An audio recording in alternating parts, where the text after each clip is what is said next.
Notanterahana ny zoma lasa teo kosa ny lanonana fametrahana ny tendron'ny CNaPS tao Ambalabe Mandritsara. Miezaka hatrany moa ny CNaPS manatona ny vahoaka sy ho tonga eny amin'ny toerana rehetra ihany koa mba hisian'ny fiahiana sosialy ho an'ny rehetra.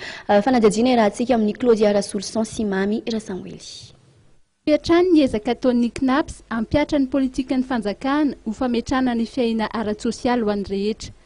Tafiditra indrindra ao anatin'izany ny fametrahana tendron'ny CNaPS ao Mandritsara izay notokanana ny zoma lasa teo, lanonana izay teo ambany fiahin'ny ministeran'ny asa-panjakana, ny asa ary ny lalàna sosialy ary natrehan'ny olo-manakaja maro.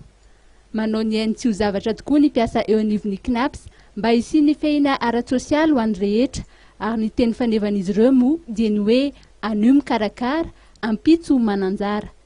Ny filohan'ny filakevim-pitantanan'ny CNaPS dia nanamafy fa hitarina amin'ny asa rehetra ny fiahiana ara-sosialy ary misy hatrany ny fampiofana nakarakarain'ny CNaPS mikasika ny fiahiana ara-sosialy.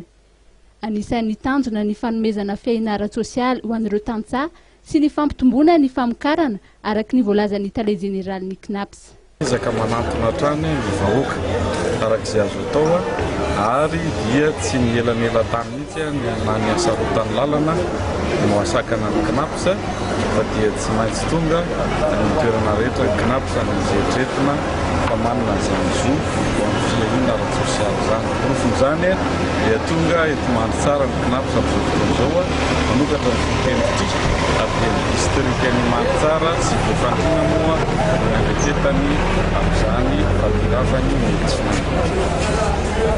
An'izay amponina dia voalohany aloha dia tsy hazakazaka any amin'ny toerana lavitra intsony any Antsoy moa no nalehany teo aloha fa dia eto daholo zany dia vita ny taratasy rehetra ary hitantsika ihany koa fa ny fitsinjovana ny ara-sosialy vahoaka dia isan'ny miteraka bitika lehibe ho amin'ny fiariana eto amin'ny firenena.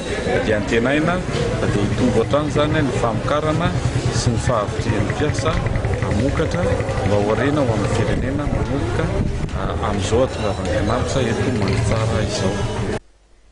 Na ny lehiben'ny distrika na ny ben'ny tanàna dia samy nanambara ny mahazava-dehibe ny fametrahana ny tendron'ny CNaPS ety Mandritsara ary naneho izany ihany koa ny fikambanana tsy mialonjafy miray. Ny lanonana fametrahana ny tendron'ny CNaPS teto Mandritsara dia ny alohavana fitoam-pivavahana iraisam-pinoana no tarihan'ny FFKM faritra Mandritsara.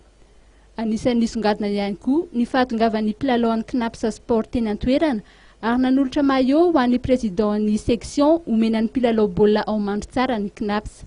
Lalao baolina kitra ara-piralahiana no namaranana ny fotoana ny zoma lasa teo ka tamin'ny salanisa 3-0 no nandresen'ny ekipan'ny CNaPS sport football ny ekipa voafantin'ny Mandritsara.